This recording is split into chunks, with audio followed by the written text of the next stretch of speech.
Ese bwana katika kutoka huko sasa nimekuja maskani na hiyo maskani bwana ni Aston Villa. Bwana hawa jamaa wana vibe kinoma sana Aston Villa. Na hapa ndo maskani kwao. Na hapa pembeni bwana niko na meneja. Meneja atajitambulisha anaitwa nani alafu amejiandaje kwa mchezo wa robo finali. Bwana vipi? Fresh babu. Inakuaje?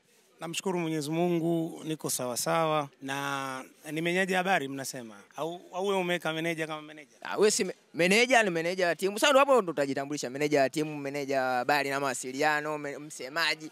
Wewe ndo utakayesema. Bahati mbaya au nzuri Aston Villa ina afisa habari sasa. Haina tofauti na Yanga, Simba, Azam na vilabu vingine. Miongoni mwa vilabu ambavyo vina afisa habari, Aston Villa pia ina afisa habari. Unazungumza na Seifu, maarufu sana katika mitandao ni Saif Simba. Saif Simba. Maarufu sana katika mitandao ya kijamii ni Saif Simba, lakini ndio afisa habari wa Aston Villa. Sasa nadhani umekuja kutaka kuijua Aston Villa. Mimi nikupe na background kidogo. Siku nyingine ukija utakuwa ushapata background, end the day utakuwa ulizi huko. Unapozungumza Aston Villa wilaya ya Ilala, unazungumza big team katika timu ndogo. Aston Villa ina wachezaji ambao imetawanya takribani timu nyingi za Tanzania. Kasoro Simba kubwa na Yanga tu.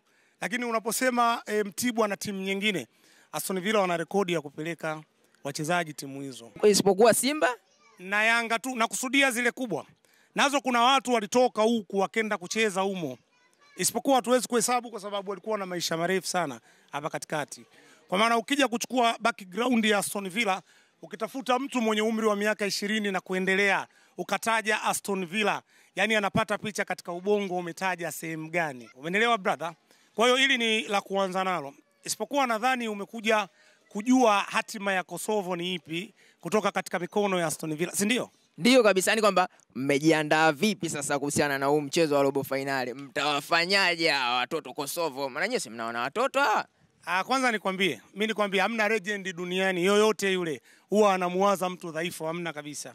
Yaani hivi unavyoona kamera yako inaweza ikachukua vijana wote wa Aston Villa. Utaona wote wana furaha kwa sababu gani? Aston Villa ni legend katika soka. Si hatujawahi kufikiri brother labda utuambie mnacheza na Azam, Simba na Yanga labda. Ukitoa hizi timu zilizobaki Aston Villa. Si unazungumzia Aston Villa? Sijui kusema kweli kuna timu gani inaweza kutufunga. Niko tayari kuweka kiapo na sio mgeni wa vyombo hivi vya habari, yani watanioji na muda mwingine. Ukitoa Azam, Simba na Yanga hakuna timu yoyote zilizobaki. Unaweza kutupa Aston Villa tukaofu.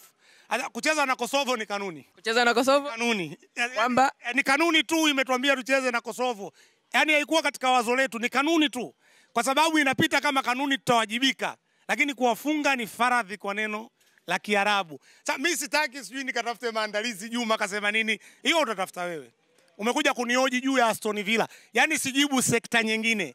Kucheza na Kosovo ni kanuni kwa sababu tumetoka makundi, si ndio tumetoka huko awali makundi mpaka tunafika hatua ambayo tupo. Sasa tumeambiwa wa mbele yenu ni nani? Kosovo. Si hatuwezi kuweka Juma tutadili na Kosovo. Lakini katika kufikiri hatujaweka maandalizi yoyote. Na babu sisi tutaondoka kutokea hapa kama vile tunakwenda kuimba nyimbo za kawaida. Hatujawahi kufikiri katika mpira. Hata maandalizi kwamba mmejiandaa ili kushindana na nani? Kosovo. Wao tuambie si mnakutana na Simba Tuambie mnakutana na Yanga na Azam Yaani Kosovo. Labda tuwatoe hao. Kuna hawa kina Ken Gold sijui kina nani. Niko hapa kama wanasikia sauti hii ya Sefu. Athubutu kupita mtu mbele unatuambia Kosovo shekhe.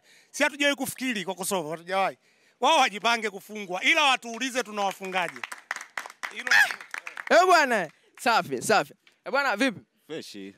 Mbona vibe alipo namna gani kama vile umepoa? Hamna sijapoa. Vibe la kufa mtu yani. Vibe la kufa mtu. Nikisema nimepoa, yani kama nimeiogopa hiyo Kosovo. Hujaiogopa hata kidogo yani. Yani muda wote tukurupushe, sisi tupo tayari kupambana nao. Kwa hiyo sasa wewe kwa wewe yani unaekea labda mtawafunga goli ngapi? Mtawafunga goli ngapi?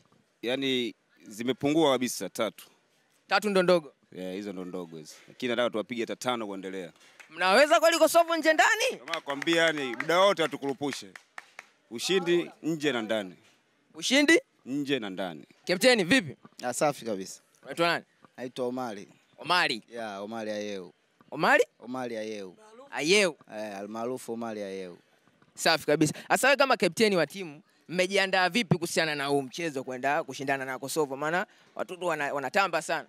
Sisi tumejiandaa vizuri kwa sababu tunajua tuna mchezo mbele yetu na Kosovo na ni mchezo muhimu kuelekea kwenye malengo yetu, kwa sababu sisi tumejiwekea malengo. Kwa Kosovo ni kama njia ambayo tunapita ili kwenda kuyafikia malengo. Kwa hiyo tumejiandaa na kila hali ya kuweza kupata ushindi ili kwenda hatua nusu finali. Lakini meneja wako wa habari na mawasiliano katika timu yako anasema hivi, yeye hana haja kujiandaa chochote. Wale ni watoto tu wanapigwa nje ndani. Wewe unasemaje? Kwa uhalisia uko hivyo, yani uhalisia ndio uko hivyo. Sisi hatujajiandaa kwamba labda tunaogopa au vipi. Yaani sisi kanuni yetu tunataka tujiandae kwa sababu sisi ni timu, hatuwezi kutoka tu pasi na kujiandaa.